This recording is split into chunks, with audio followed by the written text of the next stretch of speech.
On the phone, we have one of football's all-time great linebackers, both from the college game and professionally. Former Penn State product, Pittsburgh Steeler, Pro Football Hall of Famer, Jack Ham. How are you?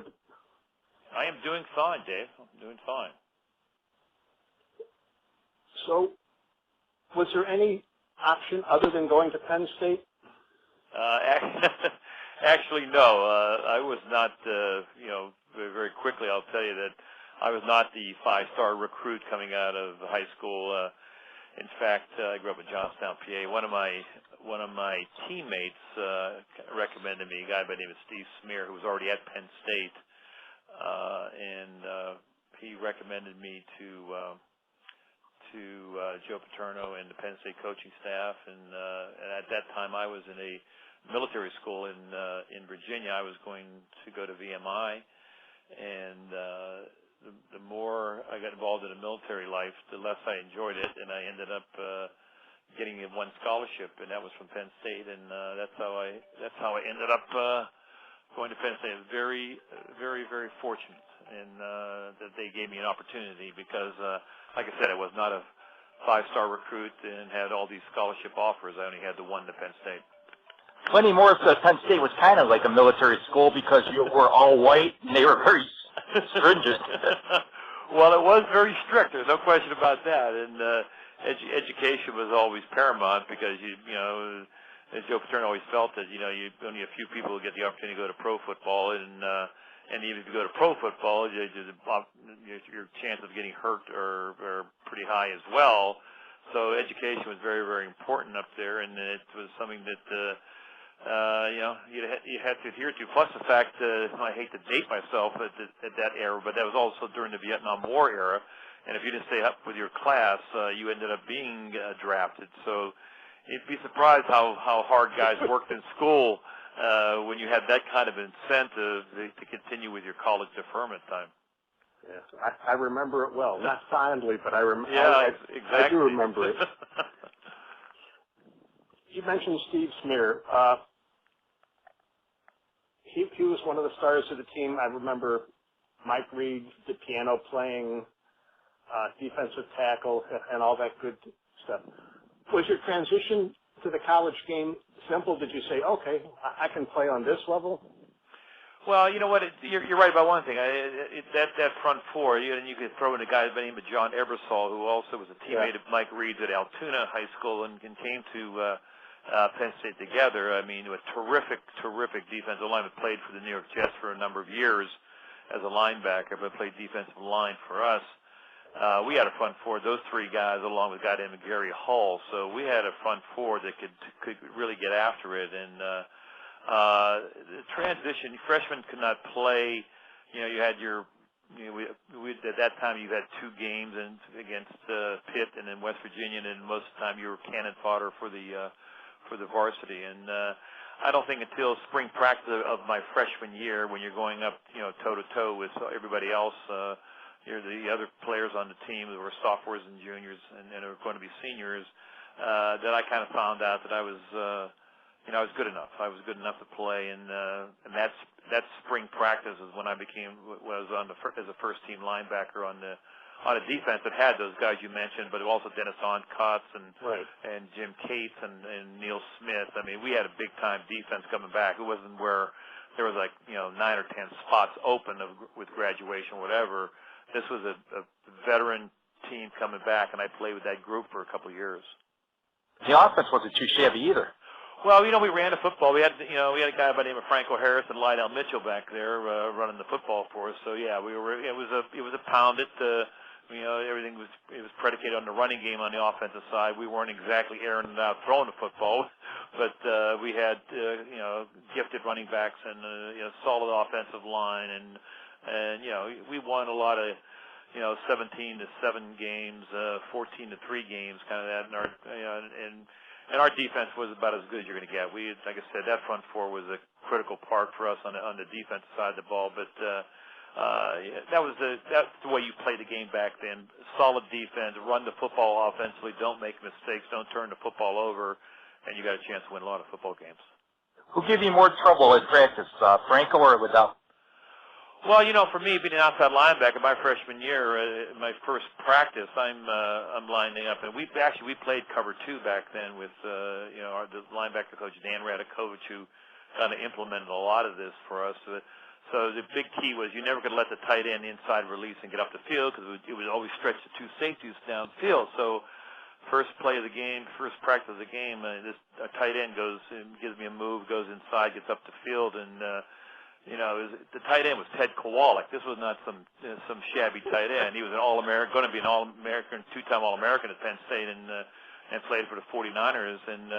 But my linebacker coach took the clipboard and threw it at me, took his whistle and threw it at me, and that was my first indoctrination into you know, how to play defense, how to be disciplined out there. And so I was more, to answer your question, I was going against more tight ends than I was, and Ted Kowalik probably gave me more. You know, you talk about a freshman going up against a senior, and it just, you know, I learned so much about how to play. So if I could play against him in practice, I could do a pretty good job at anybody I played on a Saturday afternoon. Now, the game I remember having gone to Missouri is the 1970 Orange Bowl, where it looked like every punt return, John Staggers returning a punt was like half a step away from returning a touchdown. But you guys shut down a pretty high-powered offense that had Terry McMillan at quarterback, Mel Gray as one of the wide receivers, and had a pretty fair running back in Joe Moore and also James Harrison. Right. Both of whom ended up playing a little bit with the Bears. So that game is, if you had a benchmark on how good our defense was, that was as gifted an offense. That offense, I think, went into Michigan that year and ripped Michigan by about 30 points. Yeah. And that offense, I think it averaged something like about 35, 38 points a game. And you're right about the fact you had Mel Gray on the outside, John Staggers, who was just a, you know, complete player, played slot, wide receiver. I was matched up on him a lot of times in a game like that. And that offense was as good as you're going to get that we've ever played against at Penn State. And I think we intercepted him 7 times in that game, and we had 3 fumbles. We had 10 turnovers in that game, and our offense generated 10 points. And that game there where I thought, you know what, our defense is about as good as you're going to get to hold a team like that. Because offensively, we never saw a team like Missouri, and they were an incredible, talented offensive football team. Yeah, but I don't think they ever saw a defense like the Nittany. Well, again, you go back to it. I was kidding people. I said I played with Reed Smear and Ebersol, those guys up front in college football, and in pro football, I got Elsie Greenwood, Joe Green, and Ernie Holmes, and Dwight White.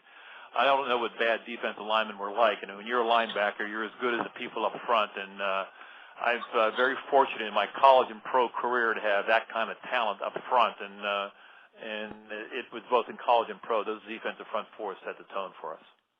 How happy were you when you got drafted by the Steelers? Not very, because the day before I'm normally not a very gullible guy, but it guys coming out of college, the Giants called me and San Diego called me, and they told me the next day they're going to draft me in the first round, and I actually believed them. And so the next day, I don't get drafted till the beginning of the second round. Pittsburgh takes Frank Lewis, a really gifted wide receiver out of Grambling. And so I was drafted by Pittsburgh in the second round. And being around here, I grew up in Johnstown. I went to Penn State. I thought pro football would give me at least an opportunity to live somewhere else and experience somewhere else in the country. And it was not to be. And so I really wasn't all that happy. Pittsburgh was not a very good football team.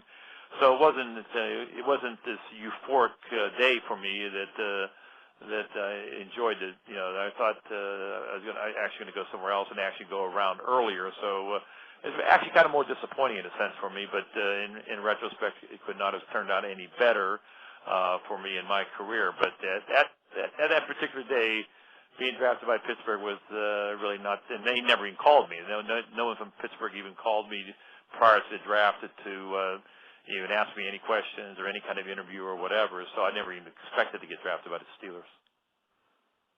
I looked at that first round of the 71 draft, and I'm just amazed at all the players that didn't really make it. And you think, well, maybe if you'd come along 40 years ago, the scouting would have been a lot better, and you would have ended up in that first round. But well, you know what? There was only one linebacker. I forget. I think I was drafted 38th or whatever. right. Isaiah Robertson was touted as the. Right. He was out of Southern, and he was, 235, 240 could run. I mean, I played with him in the college All-Star game. So, there was a debate here in Pittsburgh, and I think Noel wanted to take me in the first round, and people thought, you can get Frank Lewis, and then you can get Hammond in the second round, and hey, you know what? It turned out fine for me, and I have no complaints about it at all going forward. Trust me, it wasn't like the difference back then was in $1 million range for my right. bonus, so it didn't change my tax bracket that much. But you had that, like you said, that great defensive line in front of you, which made things easier. You had Joe Green, L.C. Greenwood, and the linebackers weren't too shabby. Were yourself and Jack Lambert. Right, and Andy Russell on the other side. And, you're right. I mean, it's anytime on my left side, there are a lot of times. We didn't get a lot of plays run my way with Joe Green and L.C. Greenwood up front on that side. So teams are normally on a running game are usually right-handed teams, except for the Oakland Raiders back then. And so you would normally get a lot of traffic. But sometimes on pure reputation alone, we didn't get a lot of plays run our way, which is fine for me as well. But again, I had a great rapport, especially with L.C. playing in front of me. He was. He wasn't the brute strength type of guy, but his finesse, quickness, and all the things that he did, we kind of worked well together. And so it's like I said, you're as good a linebacker as the front four in front of you. That's a given. And I was, like I said, I was very fortunate to have great ones in front of me. So the first season, the Steelers go 6-8 and 71. Do you say to yourself, okay, this is going to be my pro career? We're going to be sort of middle of the road team, or how did you approach that? Well, I actually I had to play in a college All-Star game back then before I came, so I was late coming to camp. So we actually scrimmaged the Chicago Bears, and we as college college All-Stars, we ended up beating those guys in that scrimmage we had up. I forget Lake Forest, I think, because I'm not sure where they used to have their training camp. Anyways. So our first game when I was in Pittsburgh was against Chicago, and I'm thinking, Chicago back then was not a very good football team, and we're winning 17-3. In fact, I just saw Dick Butkus about a week ago. We're winning 15-3, and late in the fourth quarter, Butkus hits one of our running backs, fumbles the ball, they run it in for a touchdown. Next series, he does the same thing again to another running back, and we lose the game 17-15.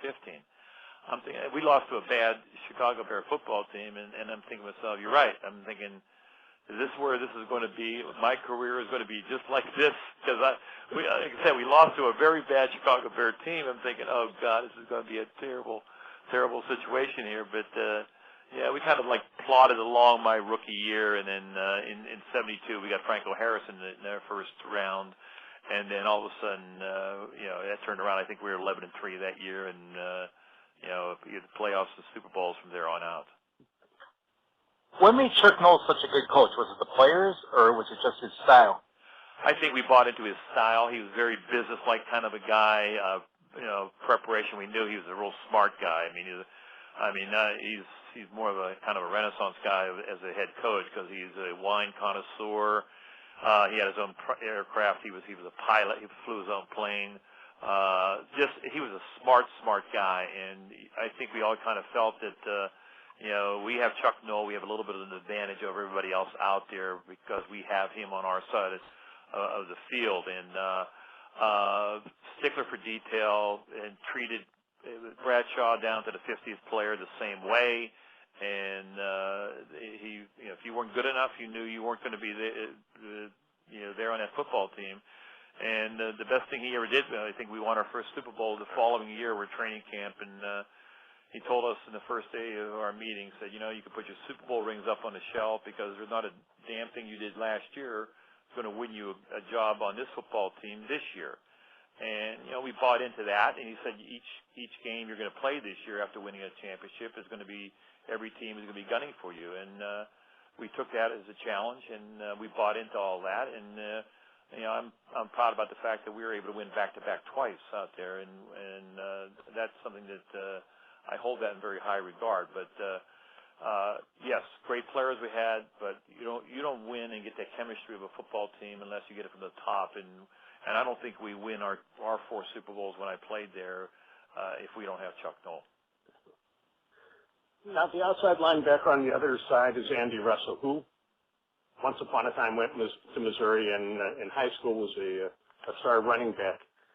He didn't seem to be blessed with the same speed that you had, because there's talk of him scoring a 93-yard touchdown.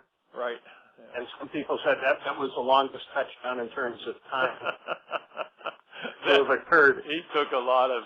He did tell me that he's had on that play he played with a pulled groin muscle and whatever other ailments he could possibly bring up, I think.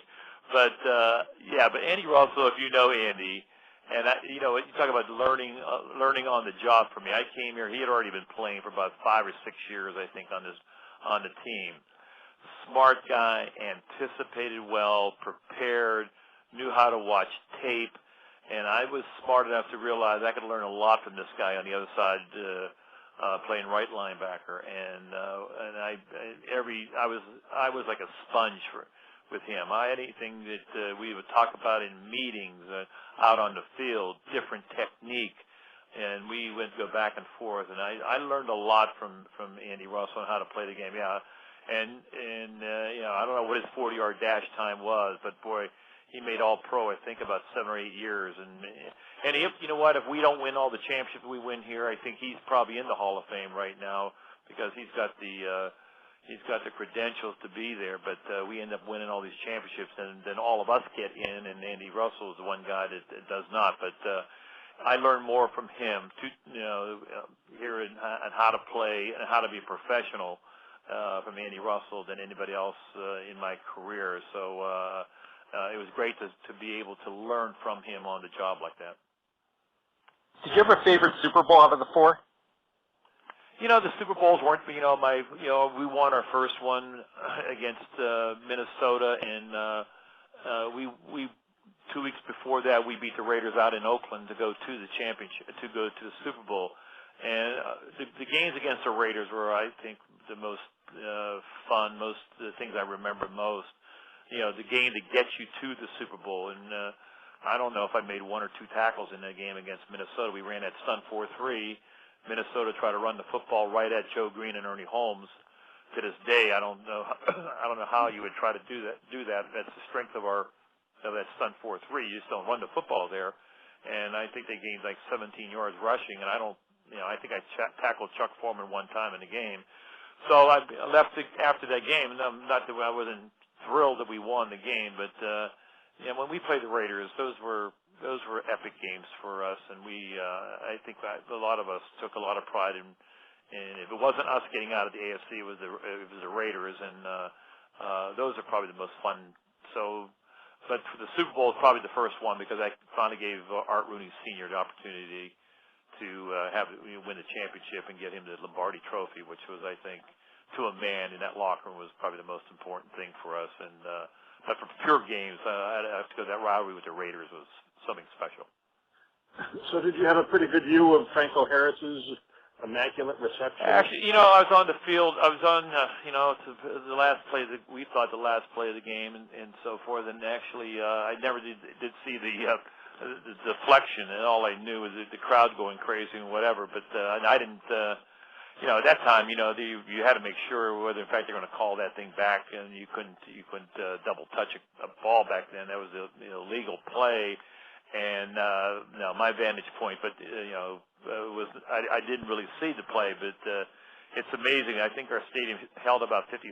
I think over the course of many years, I probably met about 100,000 people who said they were there that day for the game. So I think the stories get embellished as they go along here, but I did not have a good view of that play. But I was, like I said, I was in games in the Orange Bowl when I played the year before we played Missouri, where on a 2-point conversion we don't complete the play, and I thought we lost that game, but they had too many men on the field.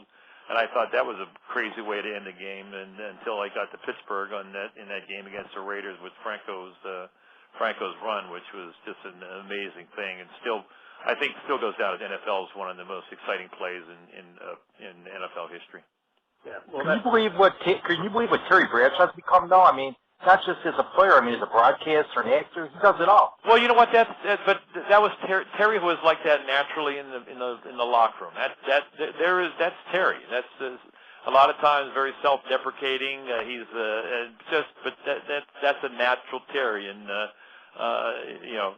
kidding around in the locker room, doing a lot of the stuff he's doing now.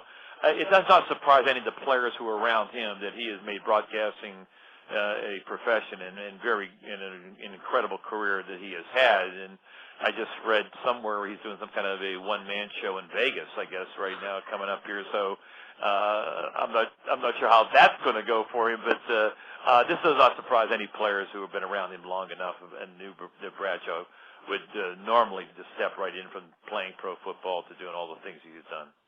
Yeah, but early in his career, there were people who said Bradshaw couldn't spell cat if you spotted him to CMPA, right? Well, yeah, I don't think people realize he called his own plays out there back then. That's what quarterbacks did, and the thing I admire most about Terry is the fact our first two Super Bowls we ran the football, we pounded and played great defense, and he was. Normally quarterbacks want to throw the football 35 times a game and touchdown passes, but he was very content to being, handing off to Franco and winning low-scoring games. But when we needed him to throw the ball, when we probably weren't as good defensively in the last two Super Bowls, and we had guys like Swan Stallworth, Jimmy Smith out there, Frank Lewis, and he could throw the football. All he cared about, and then we needed him to do that. He did that. And however he was needed, he was happy happy doing that for the football team, and he was never a quarterback out there, complaining and bitching about the fact of not being able to throw the football as much. All he cared about was winning football games, and the personality of the team evolved where we had to throw the football. Obviously, he had that talent and was able to, have put together incredible years with the passing game. So that's what I admire about him. All he cared about was winning, and whatever way that was he was happy with. What running back gave you the biggest problems when you were playing? Well, I think for me is Earl Campbell, because I had the misfortune of having to play against him, being in our own division, so we had to play against him twice a year. But then don't we match up with them in the playoff games, championship games here in Pittsburgh twice as well. Well, and he was nothing but,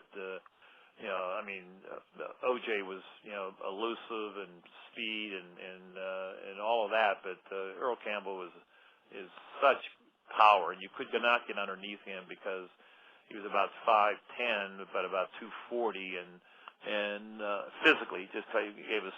Thank goodness he did not have he didn't even have an average offensive line at Houston. Had he had an average offensive line, he would have racked up some numbers that would have just been incredible. But he by far was the toughest running back that I had ever had to go up against, and I wished he was not in my division. And you couldn't stop him. He played till the last second of the game, whether they're winning by 10 or losing by 20. Well, that's what happened. We have to get a rainy day here in December. We played in the championship game here in Pittsburgh, and it was raining. And the second half, it rained almost went to snow. It got cold, and anyways, it was the Houston Oilers. This is the kind of the worst weather in the world for them. Anyways, we're winning the game. It's 34-5. We got 2 minutes left to go in the game, and we know we're going to the Super Bowl. So this is the championship game. And it's 34-5, and all you want to make sure don't get hurt in the last 2 minutes of a game, whatever. And doesn't Earl Campbell run that toss away from me? I'm thinking, okay, I'll just kind of jog along here. Somebody will make the tackle over that side of the field. Doesn't he bend it all the way back, and we have a collision, and he shattered the face mask right off my helmet. And I could have lost an eye or whatever. I mean, I never had that happen to me before because it was in pieces. And laying on the ground, I said, Earl, it's 34-5. He said to me, Jack, I'm going to go 100 miles an hour on every play. I don't care what part of the game it is or whatever. So I just gathered up my helmet and I went to the sideline because I figured I got a Super Bowl to play, but that's the kind of running back he was. And fortunately, finally, I got to play with him in a couple of Pro Bowls and finally had him on my side finally. But what a class guy and a great, great competitor. And, like I said, that's the way he played on every play. Now you hold the NFL record for most career forced turnovers by a linebacker with 53. What was the key for being able to do that?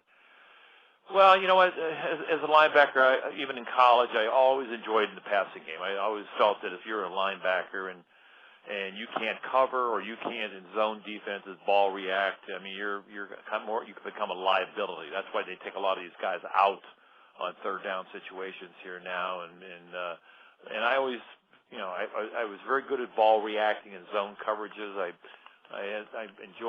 took a lot of pride in man-to-man coverages out of the backfield or on tight ends or whatever. And so, if you anticipate well, especially, I go back to our front four. I wasn't rushing off the edge a lot and blitzing. I was more in coverage, and it gives you time because that ball's coming out of that quarterback's hands, and he doesn't have the luxury of pump faking here, come back over here because we've got a darn good front four that's going to collapse that pocket, and we anticipate that in that secondary when I was playing, and so it gives you a chance to anticipate jump routes and ball react on your zone coverages, and so that was probably a big part of it. Plus, that part of it I really always enjoyed. I always enjoyed playing the passing game as a linebacker. I know the Packers have their 12th guy going in the Hall of Fame this year after those championship teams. Are you guys going to catch him with Donnie Shell and Andy Russell, you think? Well, I hope so. I mean, again, I think I was on a committee up here in Canton for a couple of years ago when we were debating on. I mean, we had the meetings on the senior guys getting into the Hall of Fame. Andy Russell, no question about it, deserves it, but I kind of took myself out of that because people would have thought that I'm just biased towards him because obviously I played with him for so many years. But he's got all those credentials, and hopefully he will be in it someday, Donnie Shaw again. But I'm sure there is that attitude of a lot of people there that, how many more Steelers are you going to put in here into the Hall of Fame? So I think that's going to be a struggle for both those guys. I hope they do, in fact, get in, and I'll be rooting for both of them.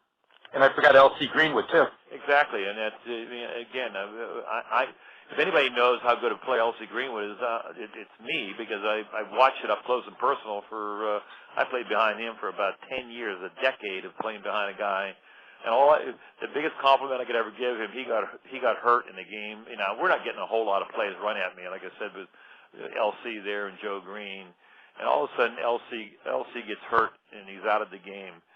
All of a sudden, I got more traffic run towards us. So we have a backup defensive end in the game right now, and so Elsie's out of the game. And I told him, "You better get back in this game." I've had more plays. I had to make more plays in the last quarter and a half than I had in the last 5 games. So that's the kind of reputation that he had. So yeah, he's another one, and I know what kind of a great player he was as well. But again, we're gonna have at some point they're gonna say, you know what, enough Steelers, and let's move on, and I can appreciate that side of it as well. You ever ask Joe Green how come he ended up with the Coca-Cola commercial and you didn't? No, first of all, that is one of the best commercials of all time, and he got in the Hall of Fame the year before I did, and he's by far you talk about the cornerstone of our football team and the true team leader out there, and boy, I saw, I knew how intense he was when we lose a football game. We lost that Chicago Bear game, I said, my rookie year, and he threw his helmet against the goal post and shattered his helmet. He was so mad after that game. And I said, you know what, this guy, I know people, they say about not wanting to lose, but he took it to a whole new level there in that game, and I knew how intense a player he was going to be. And so, I think that commercial goes down as one of the best commercials of all time, and he did a fabulous job, and it was a great commercial. Don't tell LC that. I think his commercial with Burt Jones, he thinks is better. Well, you know what? I never want to get involved in those two big guys arguing whose is better, so I'll let them hash it out. So. How did you feel when you went in the Hall of Fame? Pardon me? What was your feeling when you went in the Hall of Fame? You know, when you're out of football, you're out 5 years, and then so you're obviously involved in business, the things you're doing. Sometimes you've gotten away from it. And when the Hall of Fame committee called me on that day, I was ecstatic in the sense of because Joe Green was there the year before me, and then when I got in the following year. But it says so much about our football team, and also about all the guys that are in the Hall of Fame now. I mean, we had a great collection of guys. None of us thinking about Hall of Fame as we're playing, obviously, but for about a 7-8 year run with the Mel Blunts, the Jack Lamberts, and all the guys on defense that we had. It was a great collection of guys. Even the guys the Mike Wagners who are not in the Hall of Fame, but great players in their own right. I think it more reflects, when you get in the Hall of Fame, I think it more reflects on your football team. I think because of the fact we won championships, all of a sudden I think people look at that football team in a different light, and that's why we end up getting so many guys in. Did you enjoy interceptions more or sacks? Oh, interceptions more. I think, you try to outsmart quarterbacks sometimes, give them a bad pre-read. The safeties on our team do it sometimes. A lot of times give a quarterback a bad read, but so can a strong side linebacker as well. And so it's always, for me, like I said, it was always so much fun playing the passing game like that. So I enjoyed the interceptions much more. I'm just glad that Jack Butler got in the Hall of Fame before he passed away. I know it took a long time, but class guy that I got to know, and yes, I'm so glad that did happen before he passed away. What shocked me is when I went to the Hall of Fame last year, he wore one uniform his whole career. Now, see, I didn't know that. I saw the uniform. They go, he wore this uniform his entire career with the Steelers. I'm like, he was very frugal, or the Steelers didn't want to spend money. Yeah. Well, they weren't known as the team to spend a lot of money back there when Art Rooney Sr. ended up buying the team way back when. But people look at pro football teams now today, and I think the Steelers were. I think Wall Street had them valued at somewhere around over $1 billion, but. When Art Rooney had that football team, and back when, he would tell me about stories about trying to make payroll back then, way before TV came along and all the things that are now made football the great game that it is. But those were tough times back then for an owner. So you had to be a little bit frugal. Of your 2 touchdowns, do you have a favorite?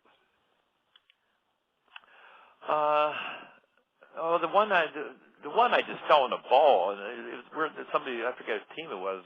They were on their own 1 yard line, and he fumbled the snap from center, and I fell on it. I mean, how much credit can I take for that?